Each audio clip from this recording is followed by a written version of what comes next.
Hello, everyone. Welcome to Amateur Worlds 2022, the second event of its kind and the first in 3 long years. We have gathered amateur teams from across the region for what should be an epic clash of personalities and play styles.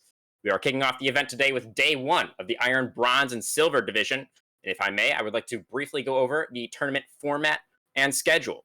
Amateur Worlds will be played over the course of 4 weeks, specifically on each Friday. There are 8 teams in the tournament, 2 each from 4 different leagues. The participating leagues are Zero Gravity Gaming, Runeterra Academy, the Elemental League, and the Optimal Championship League. The 8 teams have been divided into 2 groups of 4 for the first part of the tournament, the group stage, where they will play a double round robin over the first 2 weeks to determine who will advance to the semifinals. The 2 representatives from Elemental champion Coachless Tyranny, second place TD Syndicate. From the Optimal Championship League, champion TD Supernova, and second place TDR Junior. From Runeterra Academy, champion Big Dog Entourage, second place TD Shadow. And from Zero Gravity Gaming, it's going to be champion Goon Squad Gaming Iota, and second place the Monkeys in Training. My name is Crewman44. I will be your host for Group A here at twitch.tv/excellency esports. Joining me here on the analyst desk are Goferino and Huey Yoshikage. They're ready to help us break down all of the action. Now it is time to introduce our first 2 teams that will be doing battle in game number 1. We have champion from Elemental Coachless Tyranny, and Runeterra Academy champion in Big Duck Entourage. Huey, I'd like to come to you first. Please select one of these teams and give us a brief introduction.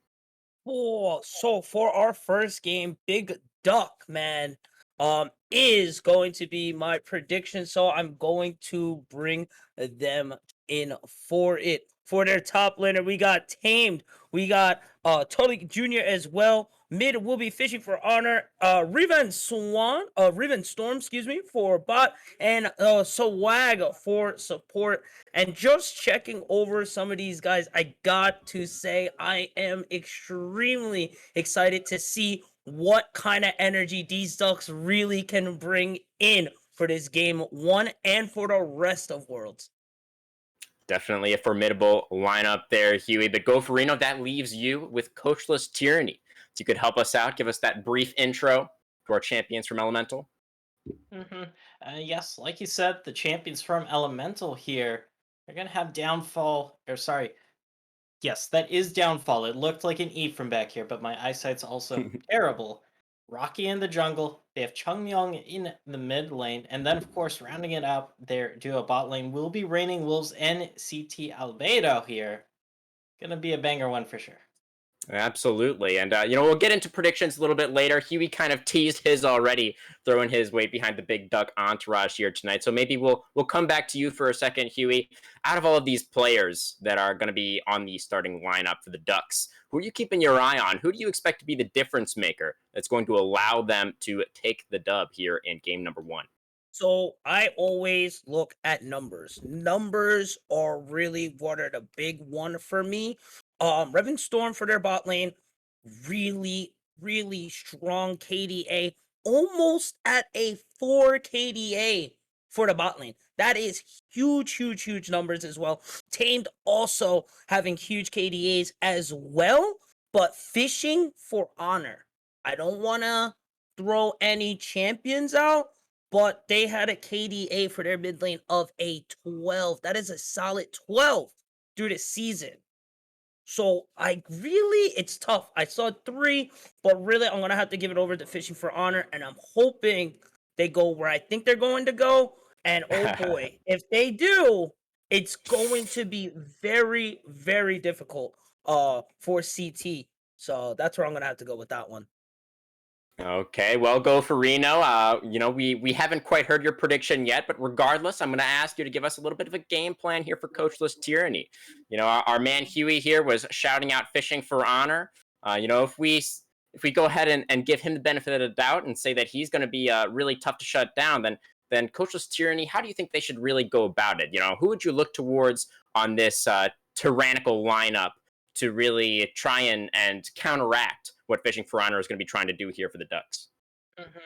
I'm mostly looking towards the bot lane jungle synergy here, as it seems like Rocky and Albedo able to put some pretty strong showings here on their primary champions. And we'll see if they're able to get those champions tonight because we do have to watch out for those pools being pinched, as is kind of tradition in these sorts of leagues here.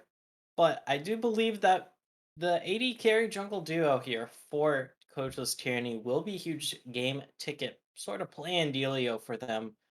Words are hard sometimes, but Of course. punching your golden ticket to the Willy Wonka factory. I guess the Jake Keaton factory here. Yeah, so a little bit of an interesting strategy that we have getting set up here by our analysts already, guys, with the jungle AD combo for Coachless Tyranny, really trying to coordinate across the map and try and shut down the mid lane here for the Big Duck entourage.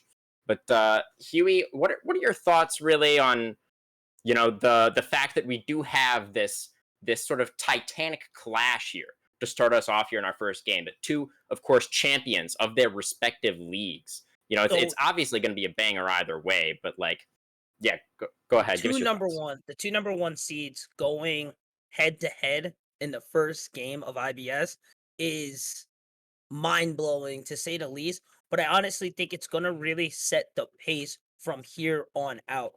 Being the first game that comes out off the gates, you already have kind of that pressure, that set mentality that you kind of have to show your worth and show everyone as to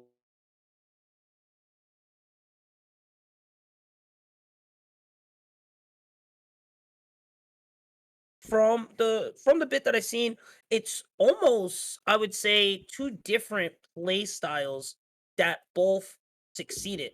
So we're really going to go to the point of which is the better play style. Is it the all-in aggressiveness, or is it the rural full control bot lane dual support, play for the objectives, play for that late game? Yeah, absolutely. It's a tale as old as League of Legends, right? The different styles, the aggressive, in your face, LPL style, if you will, where you just try and go for those skill checks, go for those early fights and aggression, and try and push your opponent out of the game early, versus playing back, maybe a little bit more of the Korean LCK style, where and not necessarily these days as much, of course, but where you sort of take it a little bit slower, go for the macro plays, the objectives, go for more of the scaling strategies. And I think that I love that you set it up that way for us there, Huey, with those two styles, clashing, going head to head. It's really what Amateur Worlds is all about. Go for Reno. Mhm. You were sort of we had you assigned to arguing for Coachless Tyranny and sort of crafting a game plan for them already. So let's go. Just move ahead into your predictions now, though. Go for Reno. Are you actually predicting Coachless Tyranny to take the win here in game one, or are you going to be joining Huey over here on the other side of the desk and predicting the Ducks to actually take it? Sure, I'll throw my hat in the ring here for our coach's tyranny. I mean, both sides do have a very fair shot at this match in game number one. Very evenly matched across the board, I feel. And coach's tyranny, no slouches of their own in their respective leagues. So, could go either way. I'm going to throw it on the side of coachless tyranny. Love to see the split desk there. Analysts divided. We do still have a little bit of time, I believe, before we do get into that first game of draft. So, what other kind of spicy picks? Oh, I'm just getting word now. Actually, I think we may be ready to get that draft underway, guys. Okay, just still getting set up. Sorry about that confusion, Sometimes guys. we get But debated by production. yeah, Yeah, a it's little bit. day one. We're We're still all warming up, excited. guys. We're It's all excited, man. absolutely. We're itching to go, but patience is a virtue, so we'll just have to wait a little bit longer. But we've talked a fair amount about the players now and about how the overall strategies of the teams, guys. But now let's talk more about champions specifically. Are there any spicy picks? Anything really strong in the meta right now? Any one tricks, potentially that we need to be watching out for here in draft? So what I'm really want to see, I think everyone's been kind of watching MSI a bit. I want to see if any MSI combo plays come through. Moving forward for that, I want to see if we get the Nami Lucian bot. That is a serious threat. Also, a fighter jungler such as Hecarim, Olaf, always a good optimal choice. Nice bulky character. Also can kind of do their own thing. Not necessarily needs the team to, let's say, handle objectives per se. So I'm really excited to see where these jungle picks go and where these bot lane picks go. Yeah, okay. Go for Reno. How about you? Any champions you're looking out for? So I Something you haven't been consider able to strong. watch MSI at all because it starts at 4 a.m. on the East Yeah, Coast, True, I've it been does. suffering. and I've also been kind of having finals over the past week and a half, so kind of hard to fit in MSI during then. I haven't even gotten to really watch the VODs, but like Huey was pointing out, we can expect some wombo combo potentially. I know that G2 was able to use a very good wombo combo today, e.g., copying the homework a little bit, the execution left a little bit to desired from what little I could garner from the post-match thread. As we all know, Reddit known for having the best analysts in the comment Oh, section. of course. So we just take it Oh, all yeah. as law here. Yeah, definitely some spicy picks that we've been seeing come out in international play at the highest level. Absolutely. And it'd be really fun to see if we get something like that here. Of course, Iron, Bronze, and Silver is a far cry from the midseason invitational, but that's not going to necessarily stop our players from trying to pull out those combos, trying to pull out those power picks, and seeing what they can make happen. It's not that far now. Come on, they're like right around the corner, man. To being That's around true. SI. Yeah, it could be on Evil Geniuses next year. Fishing for honor. If JoJo Pune ends up choking hard in summer, you never know. You You never never know, man. You know. definitely never know. I am for one definitely excited to see for this game one. Oh, I mean, you've asked us all the questions. Where are you falling onto, my friend? Where are you gonna try and make the decision here? Because right now it's 2-0 for the Ducks. Well, we had. I thought Go Farino. We had him on That's Coachless 1-1, that's Tyranny's fine. side. We had the Oh, split I desk mean, I so far, think he right? was. Oh, we're on the split desk, so we're 1-1. So this breaks it then. Yeah, I mean it's a tough choice. You guys both make some pretty strong cases. I think I'm a little bit more swayed by the Big Ducks though. I'm a little bit more convinced by them. I know they had a really both teams had an incredibly strong regular season, but I have faith in the Ducks that they can take game one here. But we are ready to get now into the draft for game number one, guys. In 5 minutes time, we're gonna be ready for the draft. Excuse You're me. killing me. Okay. I was so ready. I was too. But it's okay. The players aren't quite ready, and we need them to be there. So we're gonna give them a little bit more time, and we're gonna talk a little bit more about what we might expect to see here in this first game. Maybe we could go back to our overall schedule. If we could pull up the graphic there for the schedule for the whole tournament on the stream. Ooh. We do have our Big Ducks are going to be playing in the first two games today. So they are going to be going up against Coachless Tyranny, of course, and then they're going to be going up against the Monkeys in Training there in game number 2. Our third game here in Group A going to be Coachless Tyranny switching over to blue side, and then the Monkeys in Training once again taking the Rift for our third and final game. We do have some other. We can just really quickly discuss the unstreamed games. We're not going to be able to broadcast for you guys. The Monkeys in Training for their first game, they're going to be going up against TDR Juniors.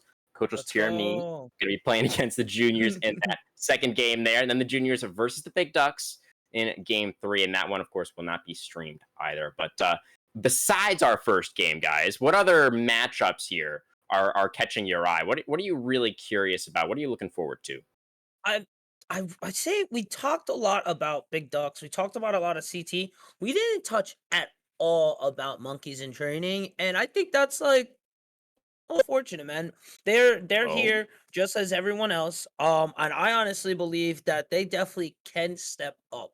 There's I was looking over some things, and it's out of the teams here for today, they did have some of the lowest KDAs, but they were the most even, which I would consider I think I like that a little more than per se one high KDA, because instead of you putting all your eggs into one basket, you have other venues. So it feels like the team really is more comfortable working together instead of trying to just do a funnel action there.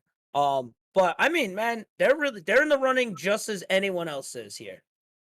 Yeah, absolutely. I mean, I did stop by the Monkeys in Training chat room here in the Discord server, and I think the I was kind of picking up on what you're just pointing out, Huey, that they don't really have necessarily one player that's like far and away, the carry that's really trying to do the most for the team. It seems like they're really just a group of friends, or monkeys, if you will, that are having a great time, and I think the power of friendship can never be underestimated. So I mean, def- you've watched definitely. anime before, right? Like, Of I mean, it works course. all through, and I think that's probably one of the the best things that I like.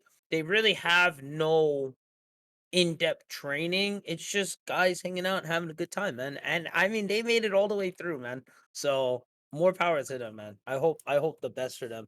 But I want Yeah. to say too, the back-to-back game for both sides, for Big Duck and Monkeys in Training, I feel like that may have a mental drain or gain, depending on the win-loss. Yeah, absolutely. I mean, you do also have to keep in mind that uh all three or all four of these teams that we have That's in our true. group are going to be playing 3 games today. Just So, the you know, back-to-back, I feel that is a hurts a little more. absolutely, yeah, You're that right. is a good point. But all the teams are going to be definitely going to be getting their hours in here on the Rift Mhm, tonight. for sure. But yeah, I mean, that is absolutely something to consider. Where if you go down really bad in one of your games and you have to go and queue up for another one right away, that can absolutely affect the mental. So it's important to have a healthy attitude about it and remember that there's lots of League of Legends to play and that it's always possible to make those comebacks. And a team like Monkeys in Training should be more familiar with that than most. It's a team that didn't necessarily have the strongest start. They weren't necessarily For expected sure. to be necessarily very dominant, but they proved themselves by making it here. And I think resilience is a big part of that. Yeah. I think honestly just a friendship helps a lot, man. Like you're it's more fun. So when it does get rough, it's kind of more of a like, oh, well, all right, we tried instead of more going towards your mental where it's more of an attack like, oh, like I could have done better. So I think resilience is probably the best word for that, honestly. Yeah, go for Reno. Do you think any other teams here are going to be necessarily? Should we be concerned about them, considering the fact that we do have a full schedule here tonight? That they're going to have to be playing a lot of games, or do you think there are any other teams that we can shout out as having maybe a similar strength to the Monkeys in Training, where you expect them to be very resilient? Not off my head. I don't know enough about these teams personally to really make any hard-hitting statements like that on them. However, one thing I do want to keep my eye out on personally, we've all been kind of talking about how long the Davis block might be. You do have those three back-to-back games. Yes, it is kind of like a best of three, but you are going up against different teams each time. The True. teams that are able to adapt throughout the day, maybe they're able to catch on to some of the picks that said team was picking in another series, take that as an advantage, take that away, however they want to, and just adapt. That's my big focus for tonight as we go later on, which teams are able to adapt to the previous results of the day. Yeah, absolutely. That's another thing to consider is the fact you have to prep for 3 different teams is kind of a lot. I am just getting word that we are running late. I'm not sure who exactly is running late. If the Okay, so the teams are not quite ready for draft yet. So we are going to have a little bit more time to talk, guys. Isn't that exciting? I would say, Gofrino, that's actually a pretty good point there because it's not really back to back per se. It's back to another team, and so that's a complete full reset because they're not going to play completely the exactly the same. It's actually a really good point there. Mhm. Yeah. Something to consider as well. And if we consider where the teams came from as well, because some of these teams have more experience playing each other as opposed to other teams. We are standing by now for draft, guys. We may be getting into that pretty shortly. Teams are just about ready. But I know some of these teams have actually played in multiple different leagues. I believe that Big Duck Entourage may be one of them. where they actually may have experience against more of these teams than maybe some of their opponents. So I think that could be a benefit where maybe they didn't have to prep as much. Mhm. I don't know. Are you guys aware of any other teams? I believe Goon Squad Gaming IOTA is another one of those teams where they were actually playing in multiple of these different leagues. Off Um, the top of my head, Not I off do my not. head. But that's actually a very good point. I didn't even consider that because that actually is almost a skill within itself because you have to get so familiarized and then kind of just reset that from there, which that takes a lot, man. And with so many characters going in, and I think draft finally loading in. It did, yep. Let's go. We are finally here. Big Duck will be on blue side. CT on red. Lucy and Vlad be taken off the board already. And red with the second ban here. Taken away. Oh, no! A bird! No, that was it! That was fishing for Honor's secret pocket. Oh! The scout! Ah, they found Not so it. secret if it was Not so scouted. secret anymore, man. But hey, I get more power to them for finding it. BDE with the Wukong ban here. Last stand for CP. We wonder where Big Bucks are going to go for their pick first. If they're going to go for the bot lane picks such as Jinx still being available. With Lucian being taken away. Caitlyn and Kaisa still being open too, or if they're gonna go for the jungle route here. Because if you're comfortable with either Caitlyn or Kaisa, you're guaranteed to get either of them, even if we see CT take one of them from you. Obviously, the Kaisa into Caitlyn, not the most favorable matchup, unless you have a super hard engaged support and can really force it onto Caitlyn. That's something else entirely, though, and it's going to be the Tristana here locked in first for the side of BDE. That is a flex pick, most importantly, but I'm kind of expecting it to go towards that bot lane. I do agree with you there being a flex pick, and I also agree with you there that being a Tristana mid. Kaisa still being open. I wonder if we can see the Kaisa mid pick here being open from either team as well. Ezreal being locked in for CT, looking like they're going to go for more of a pick comp or a poke comp here with the Ezreal. So let's see if we get maybe a Nami or maybe with a Gianna pick here for Albedo. There are options in the bot lane, like you mentioned. You might want to lock in a jungle pick here instead. Make sure your pool's unpinched. Give yourself a high priority champion.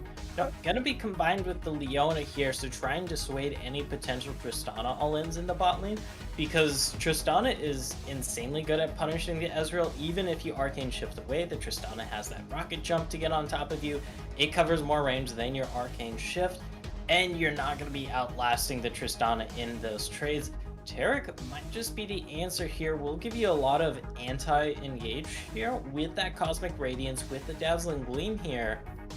Very interesting, but very potent defensive, but also kind of offensive comp here from BDE. Yeah, I definitely like that. Taric is a beautiful pick there, adding on the stun on top of Tristana, so if she does all in, she can have her own small source of CC, also to block some damage too later on. The Olaf Trundle pick here, both showing bot lane and jungle, so both going for the picks there respectively. I like it, but I don't know which one I like better between Olaf and Trundle. So the Trundle works well into the Olaf because even when you're CC immune during the Ragnarok ultimate, you do not have ways to bypass terrain. You have to run around it, and that's why you drop the pillar and force the Olaf to have to run around it, because one of the big changes here with the new Olaf ultimate, it was key with the old Olaf ultimate, but now that it has much shorter duration and you have to be auto-attacking / damaging champions to keep the gravy train going, so to speak here, every second you spend not attacking a champion is very vital, because it means your Ragnarok might just wear off before you even get on top of the backline here. So that's why we're seeing the Trundle here a lot into the Olaf. That, and you do have that early game dueling power to at least match the Yeah, matching the Olaf there with his healing too on the frozen terrain. I'd have to agree with that. I actually do like that. That I forgot about the walk around the front terrain there, negating some of that Ragnarok damage and just breaking down that ult time there. Really works out pretty well. Last band's coming in. Alawi Zillion being taken off the board for CT, followed by Kale and Azir for BDE. Which I'm honestly surprised there for the Kale pick. All actually scratch that CT would have first pick second round, so to get rid of it there makes a lot more sense. Swain being shown, which I would assume would be for the mid lane there. I believe there has been a little bit of rumblings of top lane Swain coming back. Mm. I haven't seen enough Swain though in this patch to really make a concrete call. I know he's kind of really OP in ARAM, so there's that, but this isn't ARAM obviously, it is Amateur Worlds on Summoner's Rift. It is going to give you more beef here though for the CT front line, and it is going to be a little hard to cut through if your name isn't this Tristana. Yeah, 100% for sure. I'm gonna have to see how that Tristana builds to see how they'll be able to cut through there. Gnar gonna be picked up there for, for Tame there. Really nice pick for them. I really enjoy the Gnar pick. Tamed himself also showing really good numbers for Gnar there as well. So super excited to see how well they can do in the top lane. BDE though, they do have a pretty short range composition here. They have to get up in your face, and getting in the face of a Swain and Trundle, not always the easiest thing to do, to say the least. And there's going to be a Timothy Kench. So that could be an issue here for BDE, as they don't have the best tank busting power outside of Tristana. And if you're not able to melt through these people before you even get to the backline and even try threatening this Ezreal, it might be a little bit doomed here for BDE. Yeah, a lot easier said than done, especially with a Trundle Swain and the Tommy Kench in front of you. That is a very hard front line to break down. Also want to touch up Downfall with a really, really decent even 3 KDA all across the board. Is a very strong Gnar player. So usually with Gnar using the longer range of auto attacks to kind of abuse and harass the top lane, Downfall should definitely know the ins and outs of that and should be able not to, or would per se should be able to withstand that onslaught of just auto attacks a lot better than the normal. So I'm gonna have to see if that keeps that how it is. How do you feel with Nico Swain mid though? So the Nico shouldn't have a ton of kill threat. The Nico more so going to be looking to try and get roams off, try and get those sneaky ults in onto the side lanes here. It is going to be tricky as you don't have the most insane wave clear. You should have the wave clear advantage over the Swain, but you are going to have to work for it. And I think mid lane is going to be a little bit more on the roam side of things. Unless the junglers come, then we might see some blood in the mid lane. Yeah. So moving forward on through, this is looking pretty good. Before we load in and get ready for our game one, any different prediction change go? I'm somewhat favoring CT's comp here just due to the fact that they have a lot of beef to just absorb what BDE is going to be throwing at them. If we are talking about those 5-on-5 fights, I'm not counting BDE out entirely, but I am giving a bit of a comp favor to the side of CT. Okay. I'm gonna have to agree with that. I really am enjoying the front line. It is very bulky, and it's going to be extremely hard to get through that. But I mean, this may be a little biased coming from the support lane. Myself, Tarek definitely has the ability to really strut his stuff and lock it down for his Tristana and for the rest of his team. Nar can definitely help out as well. Nico, the Wombo, that's a serious Wombo. That could be massive damage. So I'm going to still stick with my guns and still give one over to BDE. On that, ladies and gentlemen, game 1 is on the way, and we are going to be loading into the Rift momentarily. Don't touch that dial. Don't go anywhere. The first game of Worlds will be starting very soon. Keep it locked.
XLNC, we are finally here. Amateurs Worlds Game 1 is finally on the way to go. Ducks on a blue side, CT on red, and oh my gosh, we are finally here. That we are. Despite the very enthusiastic intro, it is not going to be the most thrilling of level ones here. Everybody just getting a feel for their opponents tonight. No one has anything too risky in the bag right now planned. Thinking towards the future, I guess, is the call right now. Although, hold on.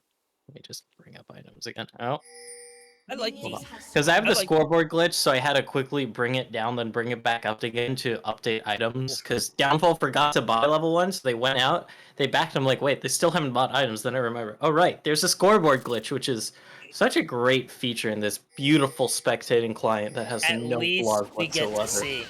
Oh, At least we get to see the action. Hop gonna have to be picked up there, just to kind of avoid Tom Kench there.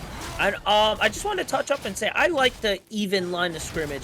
Game 1, don't do anything risky. No craziness for the biscuits. Quick spot out there for Chung, checking out the red start for Olaf there, using his visionary there. Really good start. yep. See what the junglers want to do here. Neither of them have the most potent early ganks. Rocky does, of course, have that pillar. Swag gonna be reliant much more on their laners to get some CC down, which isn't impossible. Just means there is a little bit of extra layer of planning for ganks. Yeah, no, definitely for sure. Seeing how the junglers are going through their routes, they should meet up there, going for their ganks on either top side or red, as both are going to be finishing each other's sides respectively. Oh, Lord. Swag does get caught on a ward there, headed over to his blue side, so they do know that he is in location, and that his blue side and his blue buff is not being taken here, as we may be looking for our first gank. Not on a ward here. Knows this is in the area. Hop is there. The flash will be procced there, and then we are gonna have to go to a quick pause. Ah! First As game we- of the day, and we got some pause issues. Looks like it is a very simple fix, though, so we will be back lickety split. All Oh, right. Lord, we're back on camera. Hello. Hey. I don't know. I Hey. mean, honestly, not too bad of a first start. Nothing out of the ordinary there. Checking over onto the CS. Just a slight lead over to BD. Just about a 200 gold lead. Looking over for runes and sums. Nothing too far out of the ordinary. Phase rush over for Chung on the Swain. Also with the electrocute over for fishing. So fishing should have a slight damage advantage. Chung has the ignite though. So I really want to see how those two sums will play out. Revan Storm with the cleanse against the Leona. That's common grounds there. Fleet footwork over for RNG Sherry. Conqueror's working as well. And I think we may be getting the unpause actually momentarily. We're Yep, still we have locked in. some Hold cards on. in chat, I so was checking chat. Yep. Still Yep. locked over for the pause. I think it was just a slight mouse change, which should have been done already, but hey, whatever. I am not gonna be complaining on anyone there. Cool. So with the first gank going to the top side, there it is. We're back, baby. With the first gank gonna be topped, Flash will be proc there. Mid is gonna take that advantage to go forward, proc their electrocute, and get lots of damage stacked on there. Where do you think Rocky's going to go next, Gorfino? that's a good question. Olaf again? Yep, as we have a little bit of client syncing issues here. Alright, there we go. Flash is gonna be procced yet again for the mid there. That is 2 flashes for 2 ganks. My guy is on 100% flash participation right now. That's true, yeah. I mean, 100% Flash participation, 100% Ghost participation too, if we want to count swags. Oh, Ghost Hey, we here. take those, man. Definitely take those. Fair sums here. Just about even bot lane 2. Tom Kench, although taking the first gank, will have somewhat of a slight CS, although being pushed in. Rocky in the curtains over for top side. So everybody just taking a little bit of a chill pill here. Those laners flashes being down here on the top side can be big next time Swag is in the area. Probably will be a little bit though. They should be sitting on a decent amount of gold to back here. And it should just be a clear your bot side of the jungle angle, considering that they just finished top side here. And now they're electing not to go back, actually, instead opting into the just pick up some more farm here for the juicier back. Because they are sitting on 870 gold, maybe trying to get up towards that Iron Spike whip, potentially on the first back. Yeah, no, I honestly, I agree with that. With the 8, with just about 900 now, almost 1,000. The Iron Spike Whip would be a great spike to go back to first. So get your full clear going. Blue buff also going to be a little delayed for Swag as well. So a little understandable for the full clear here. Rocky on their blue side as well. And I think we are, let's see where we are for those flashes there. There's about 2.5 minutes left for those flashes. So let's see if anything will be able to be done. Downfall with the early Warden's Mail here. I like it. Usually you'll see the Bramble Vest because it gives you that Grievous Wounds, which can be so helpful in a lot of these matchups. But Warden's Mail, also pretty decent potent tool on its own. And I mean, there's going to be a lot of cash money associated with the Warden's Mail items this game if you are Downfall, this Timothy Kench, because Olaf's going to be auto-attacking you, Nar's going to be autoing you, you're going to get autoed by Tristana quite a bit, so why not reduce that damage along the way? No, I honestly think that's a great pickup there. I think Warden's Mail is secret tech, man. It's just like more of an Pretty underrated tank item. Like usually everyone's go-to first is Thornmail. Also, then they go for the Sunfire too. Like, and you never hear, "Hey, go get your Frozen Heart," or "Hey, go get your Omen." Like, and they are fantastic items, especially for such a attack-reliant short-range team. Ducks are. Also, Maker, if you could quickly press O and O again to fix the scoreboard issue on stream. Hold that thought, this should be first blood. First ult going on in. Nice pickup there. Demonic Ascension is going to go off, but it is not going to be nowhere near enough. And that is going to be the first blood headed over to the Big Ducks. And that flash timer paying off here. Chung gonna be dropping here as this Swain, not quite super tanky yet, does need to stack up that passive a good amount and get some soul fragments on in. But when you're sitting on a Doran's Ring in terms of tanky stats, you tend to drop pretty damn easily here, as we see in this mid lane. First blood picked up, pretty good schmoves, good stun in the bot lane, and a good bit of retaliation. This shouldn't be a kill, but it should be a decisively won trade here for the Ducks. That, honestly, coming from Leona's side, that looked fantastic as a good all-in, or a good startup for the all-in there. But the rocket jump back to the counter Una reverse card stun coming from Taric, that was fantastic turnaround there. That is the power of the Tristana rocket jump. It has some really weird properties when it comes to prioritization, so you can buffer a lot of things thrown at you. Like, you used to be able to and can still buffer Warwick ultimate, where the Warwick is ulting like a screen and a half away from you because you rocket jumped at the right time. Same thing applies to Leona's full combo, really. Just got to make sure you time it so the Leona Zenith Blade doesn't follow you. That's the power there of the rocket jump. Great for going in, but also pretty damn good for getting on out here, Huey. Yeah, I definitely like the utility as we just saw in the rocket jump. I want to touch a little bit over here on top side here. RNG Sherry kind of suffering there. Oh, Abyssal Voyage going over. Nice roam from Downfall, using his lead there on CS to try to get something going on in mid lane. Unfortunately, he's going to just whiff oh slow slightly there as you get to rotate for first drag, which is the Cloud Drake. That's gonna be some nice handy cash money moves. Jerry just looking to be a little cheeky here. I mean, you ain't Yeah, gotta no. worry about mana. Throw out that boomerang. I like Yeah. it. To, yeah, get annoyed there. We're gonna rotate or swap objectives here. Very good call on Rocky there, checking and seeing bot lane being picked up there. So gonna take the top. How do you feel? What do you think is more important, first drag or first herald? So this is a classic trade that we always see, and it comes down to how well you use the Rift Herald.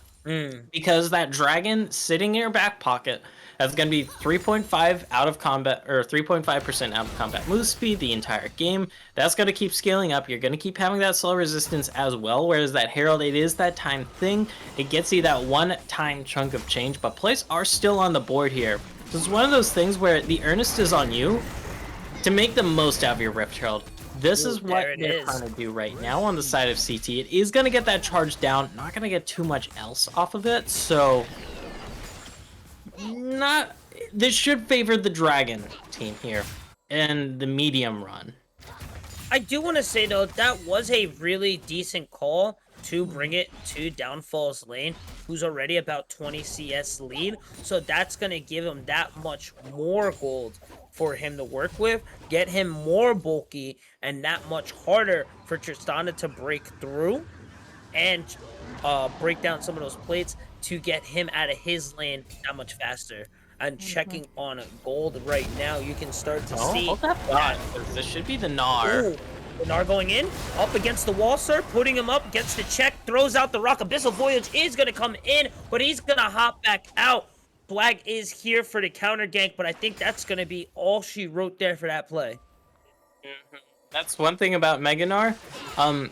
You have like super insane base stats across the board, but that also includes resistances. So when Rocky pops that subjugate on you, Rocky becomes unbelievably tanky. And it's a bit of a pain to get through that Trundle if you're not packing the goods. No, not the goods. What's the word I'm looking for? There's a saying. Packing the heat? Packing the heat, yeah. Yeah, man, you gotta bring the guns, and Trundle has a club, so bringing a club to the gunfight and actually getting away with it too. We're gonna get a slight pause in the action here as objectives have been picked up here, just nearly tied in the gold department here, with the kill really just being the only deciding factor here. One objective each to each side as well, with plates really just falling more towards the side of CT. And still anybody's game at this point. The big thing is going to be looking at individual leads, but also a little bit of a semi-early-ish dragon here from the Ducks. Gonna at least give him that option to try and stack up for that soul. It's not the earliest soul. It's not going to be like, oh, this 21-minute soul that breaks the game. No, it's just going to be like, we got this option in our back pocket. If we're able to keep the soul train going, we're going to be happy about that. But until then, let's focus on the bread here, because the bread always comes first no matter which way you flip that sandwich. That's a good one, man. I like that one. I got to remember that one. I stole that feeling, yeah. That is a true fact here, as we have Swag hanging in the curtains right now. Bot lane, Visionary of an Emperor is going to proc. Not going to get too much soul. Speaking of souls. Spotted. Oh, coming back over to it. Here comes the start. Flash is going to be procced away from the stun. Heal is going to go down as well. Here comes RXR as well. A lot of proc. It's going to soak up some of the tower damage, but not going to get much more than all the sums bot lane there, and both ultimates. And I think the Ducks getting a little bit too trigger happy there. They don't pay anything. They don't have to use any sums for that aside from Weeb's Ignite, but they did commit both the Ragnarok and the Cosmic Radiance. They're two huge cooldowns for this up-and-coming dragon. It's not like they're able to transition that into plates or transition that into the dragon itself with the spawn timers. So it means they're going to be missing some major cooldowns here for this next dragon if they do want to contest that. That's actually a really good call. And I think we may have... Yep, here it comes. And we're going to be coming back over to the caster desk. Welcome back, guys. Lord. And I think maybe we may not be there we coming go. back. We may be good. Yeah. Oh, we are back. Hey, guys. Welcome back. How are you? I think mid lane over for Big Ducks here. Just had a slight DC issue, so once we get that situated, we'll be getting right back into it. And yeah, like you were saying, I think right now what's really gonna break this game completely open is gonna be this dragon fight in the next 10 seconds, which will be for Hex Tech. Oh, hello there. Yeah, it is Hex Tech, although Incline it shows Cloud. Yeah. Good stun to bait out that flash from Chung. They do still have the Demise extension though. This dragon Oh, wants to be all ducks all day. They have full... Yeah, no, this is totally Ducks here. As we wait for the pause here, should be completely fine here. They have complete advantage here. And that is locked in. Let's see what soul will be, and it will be Earth Soul. That is actually a huge, huge dragon. That was a huge soul here.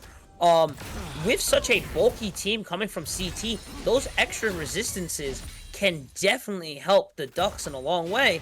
On the other side, if CT grabs those resistances, can the Big Ducks break through their front line?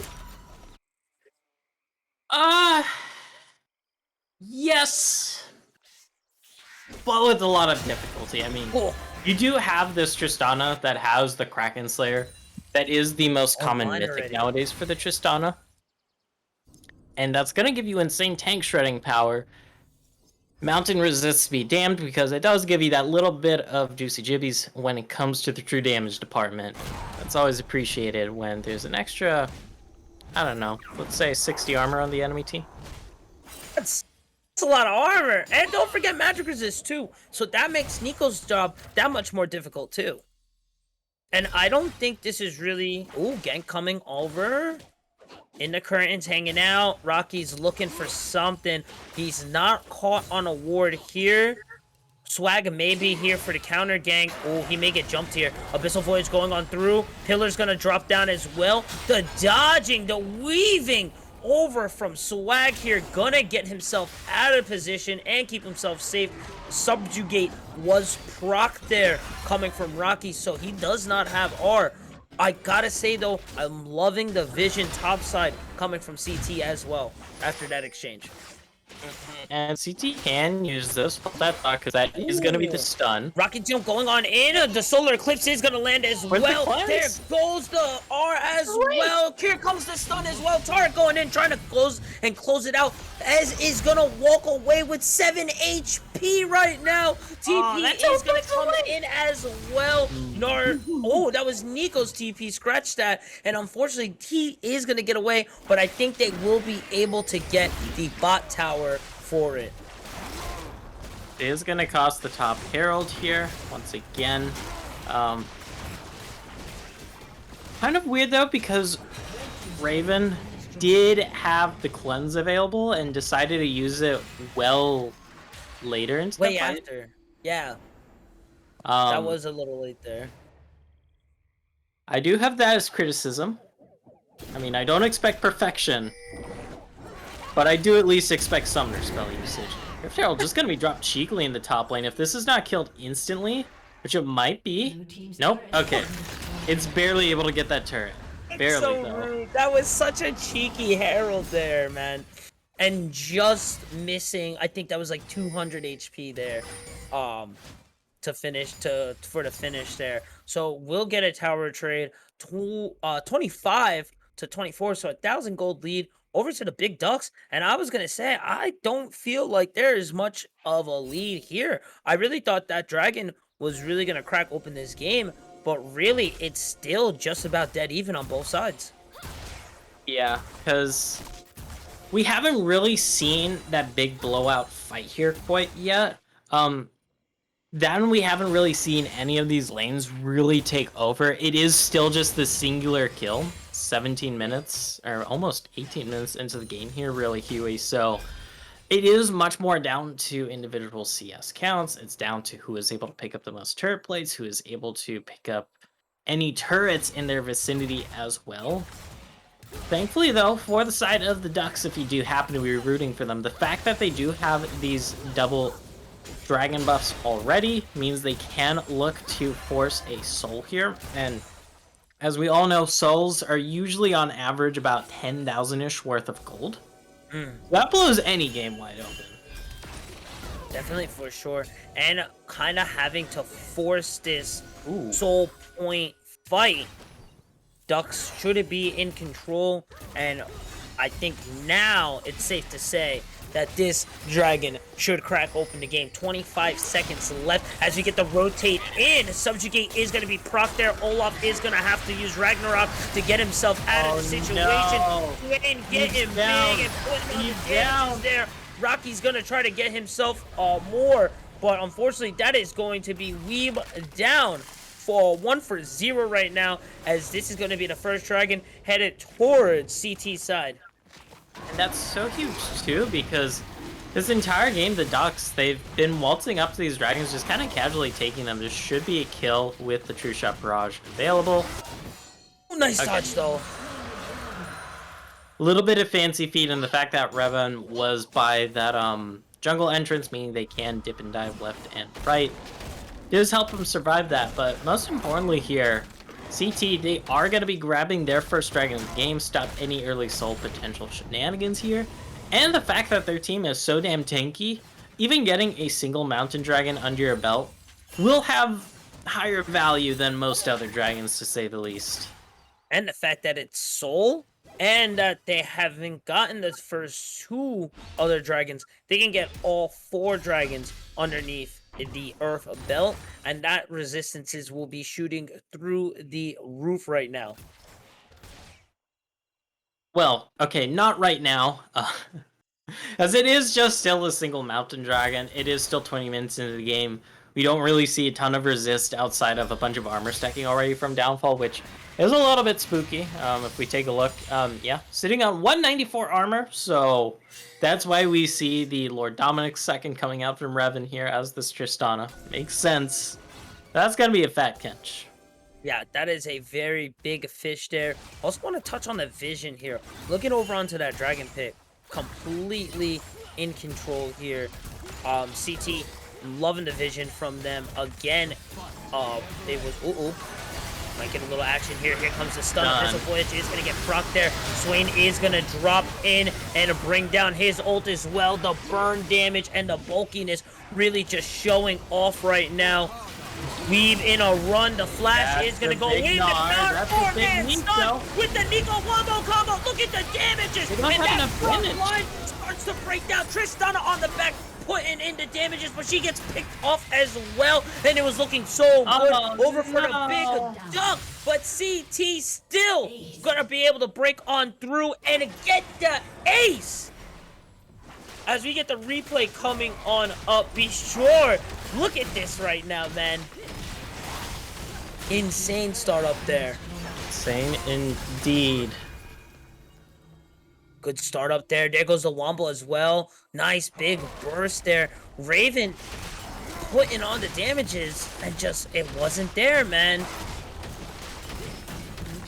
Going back, unfortunately, we don't have the full replay there for it. Tier 2 mid will be taking away from there a lot of advantage there for that fight. And I thought they would be the dragon fights, but no, it's just going to be a random river fight that's going to crack this game open. Hey, you know what?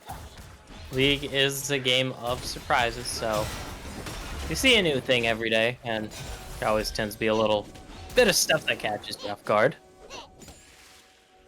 Yeah, it's definitely unfortunate, but you got to give over to CT. Really good stuff there. 0-0-5 for Tom Kench. 2-0-1 right now for Rocky. 3-1-3 with the Leandries and the Hourglass locked in for the Swain. That is one big bird. That is one big fish, and that is one very giant sun girl in the bot lane. 006 right now. Yeah? Wait. Oh, Tom Kench. Yeah, technically you're a catfish, yeah. Oh yeah, he's Man. a big fish, man. He's a Technically, decatfish, yes. too. I'll give you He's- that. He even does the whole, his taunt does everything too. He even does like his whole tongue thing too. Yeah, it's kind of weird because everybody associates Tom Kench with being a frog. Because that's much more a frog physique, even though the Kench is based off a catfish. You It you just know happens what? to stand on You're two totally legs. right. And I don't know why. And now looking at him and after you saying it out loud, I now see it. It totally makes sense. But yeah, no, my man is a catfish, unfortunately. I guess that's not really unfortunately though. Getting back towards it though, 43 left for this fourth dragon of the game.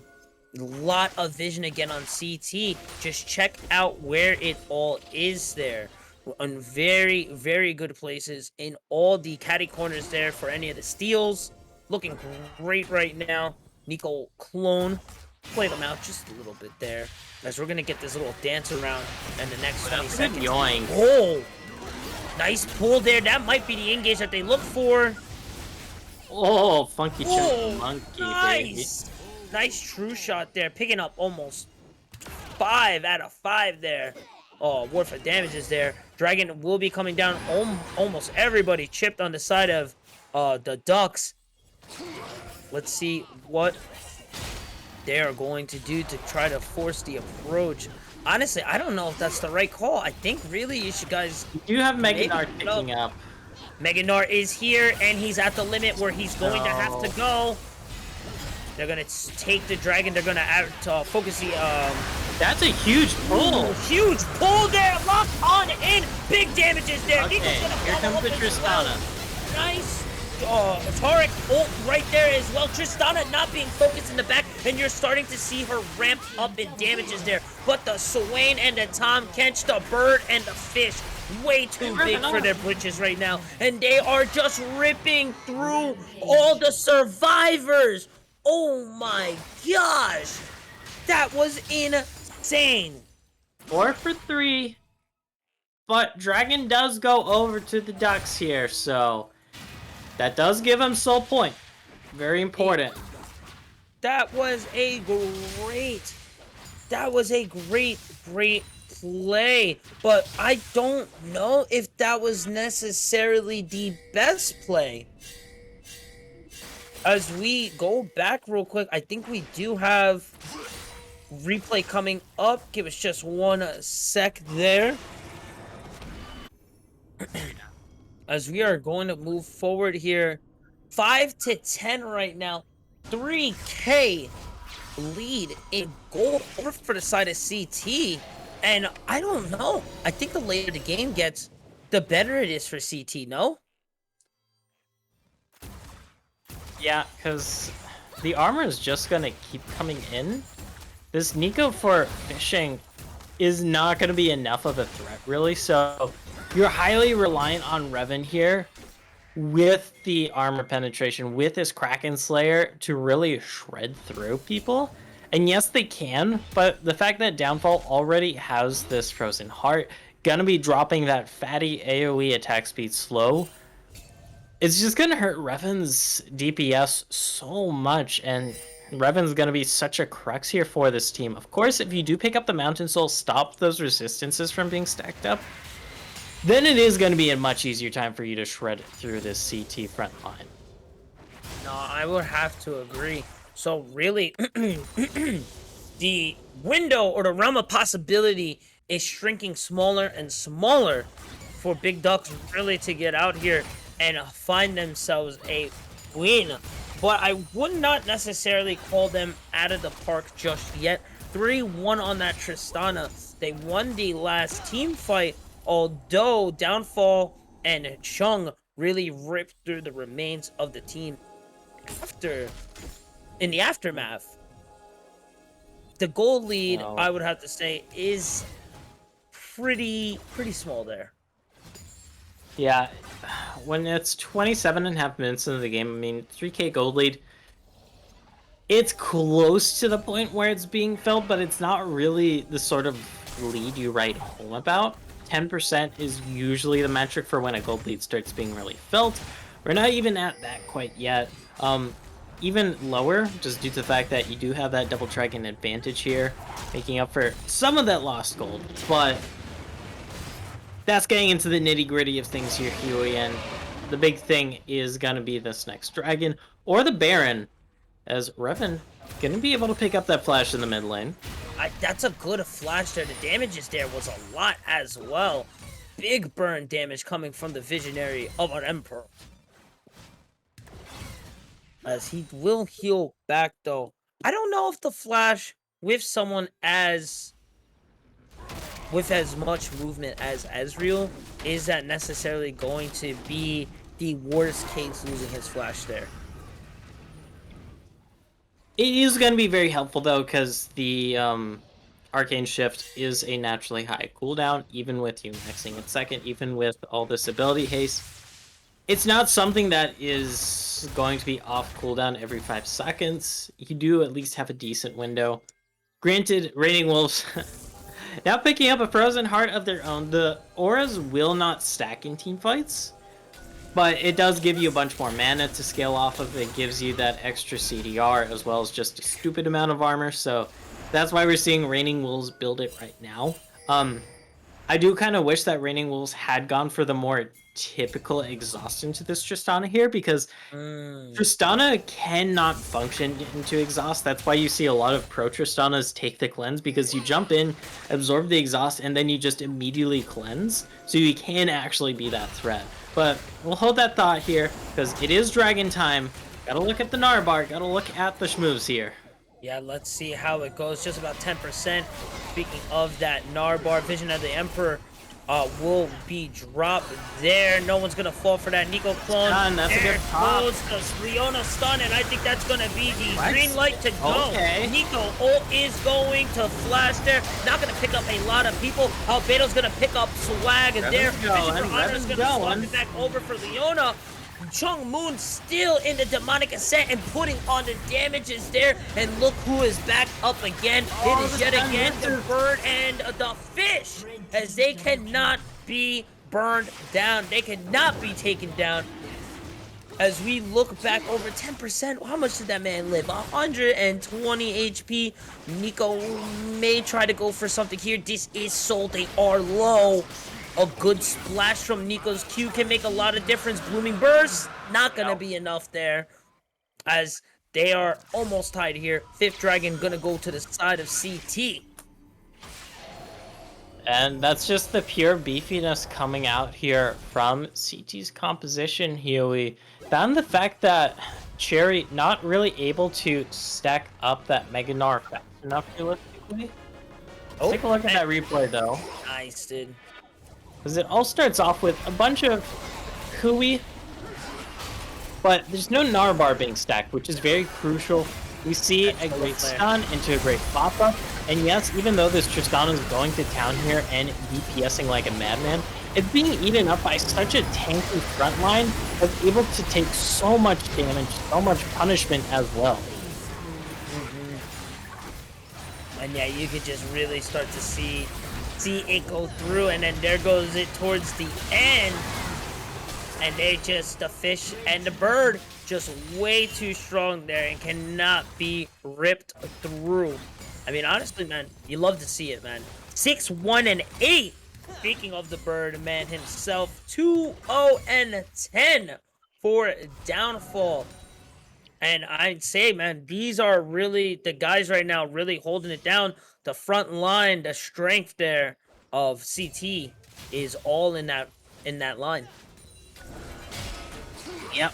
Way too tanky. I mean, Kraken Slayer plus Lord Dominic's be damn tier, because when you have this much armor and 2 Mountain Dragons to back it up as well, you are insanely beefy. So have fun getting through that one, buddy.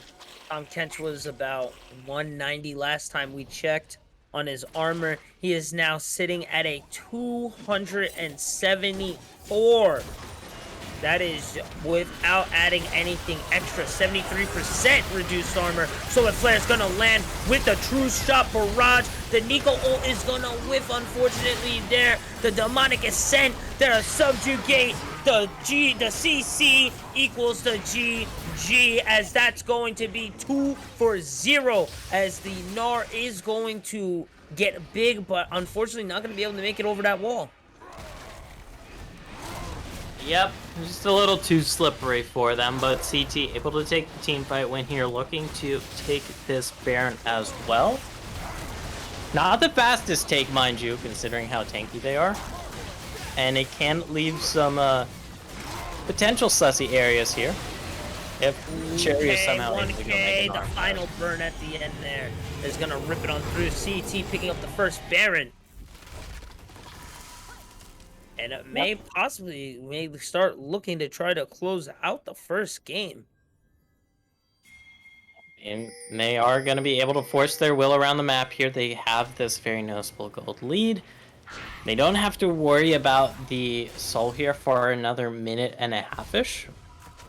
So you can look to really just push it on home, break open some turrets here, because you do want to start cracking up in the enemy base. God, Super Weeb. Oh man, Weeb taking so much damage there, and just doesn't have the resistances for it either, as it's a lot of hybrid damage too from them. Yep. That's the fun thing about being on a support budget here. You don't really have a ton of items, the next thing you know, like, someone that's like 2 or 1.5 items up on you is just kind of blasting away at you, and you're like, yep, this is fine. It's life, man. That's just a support life in general. 1 minute left for this Soul Drake. And, oh, man, I don't know what really is the call here for BD to kind of set this back towards their pace, because CT is rolling on all cylinders now. Siege coming on out here. Looks like they're going for the 4-1 push right now. Someone will have to come and enter Downfall, but it may possibly even need to be 2 people that need to enter Downfall. Oh, nice read there. Abyssal Voyage will cause the knock-up there. Big damage is coming over. The Subjugate is not going to keep him alive, but the Tahm Kench Devour will keep him going. Almost a really good pick before this Dragon. That would have been a great pick there. Nice. Never move there from the Swain. Oh, he procced the Ragnarok too. Unfortunate TP coming in, as Rocky did have to recall back to base. Gnar looking for it immediately. Goes for the Gnar and misses it there. Unfortunate Solar Flare for the retreat will cause them to go back. A 3-man root with the Hourglass. Demonic Ascension.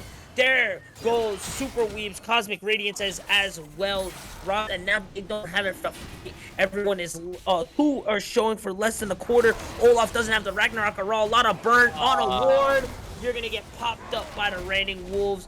Third Dragon is already going to be getting attacked on and taken. That is an extra 18% armor and magic resist over for the side at CT. If you thought this team was bulky before, you don't know what bulky is.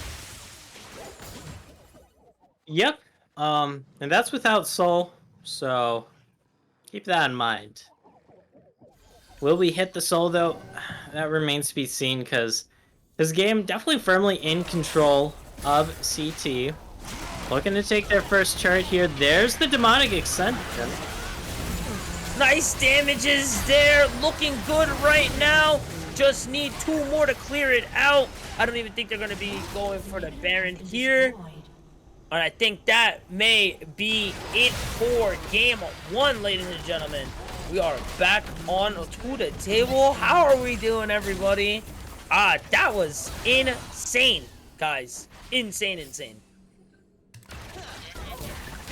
Pretty insane. Game's still going, though. I thought we were moving over to the table there, getting back towards it there.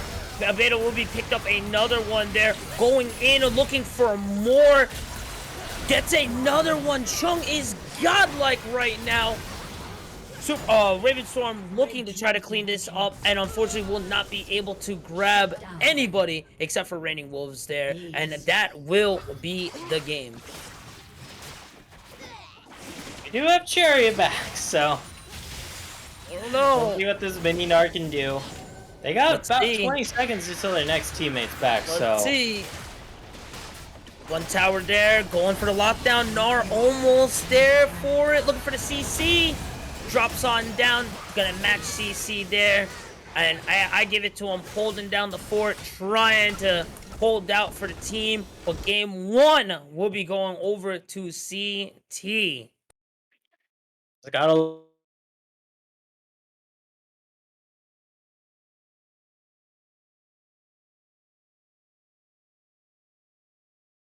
a little bit too Here. bulky there as the game went on, Hey. and the Ducks not having enough damage to really crack.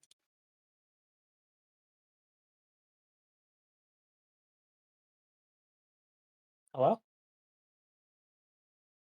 Sounded like someone cut out. Are we all back? I think we're here. All right, yeah, we are here. Game one finally on the way to CT. Everyone out in chat, throw out those awesome emotes if you guys got them. CT just being way too tanky, way too bulky, unkillable, making game one right under their belts. Game two is on the way. Game two will be BD for monkeys in training, and so we did touch a little bit of on how going for the back-to-back games. Maker, you want to can bring me back affect- in, or? Oh, Oh, am I here? Oh. you may come back. Hello. I just assumed because I wasn't on the stream. I didn't see my camera up there, so I was like, "Oh, am I going to come back?" Oh, sorry about that. While we come back and grab Newman, we will be right back. We're going to get down on the nitty-gritty for game one and get ready for game two. Don't touch that dial, guys. We have plenty of league action coming up. Everybody panic. Hold on. I'm about to say something really cool. 3, 41, 9, and lift off!